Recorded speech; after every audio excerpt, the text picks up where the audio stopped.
How long must we suffer with nobody seeing how we suffer? These sufferings have been inflicted on innocent people for over 30 years, often taken forcefully from their homes by the Polisario. They are being forced to live under harsh conditions in crude camps in southern Algeria.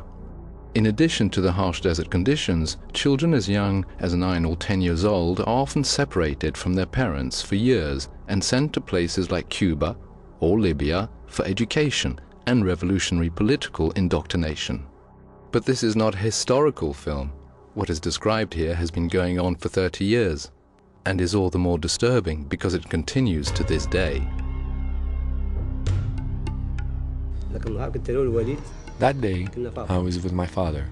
We were in Afra in my father's car. We were on the way back at about 1 o'clock when we heard gunshots. We almost made it there when they shot out the windshield.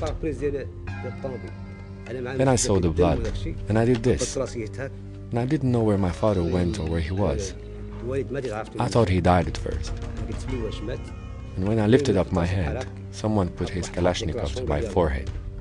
Then they took me to Rabuni, and then to the October school camp. This was not something easy to accept at only 13 years old. I considered myself the youngest hostage.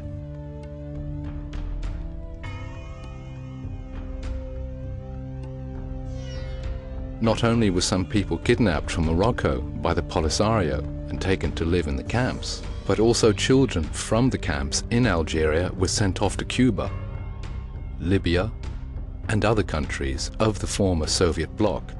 Families could not refuse these forced separations, and often did not know what had happened to their children since they had little or no contact with them and rarely received news of their circumstances. They came to us, gave us a presentation, and told us that all the boys born in 1980 had to go to Cuba to study. I told them my boy is frail, and he's my only son. They told me it was an instruction. It's an order. He must go. I spent 5 years with no news of him. No letter, nothing.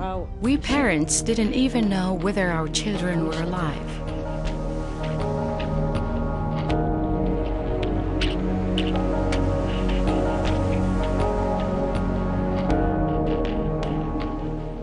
It was inevitable, of course, that children forced to go to Cuba at such a young age would lose their cultural identity and their ties to their families. They returned with ideas completely different from ours. They lost all their traditions. When I asked them to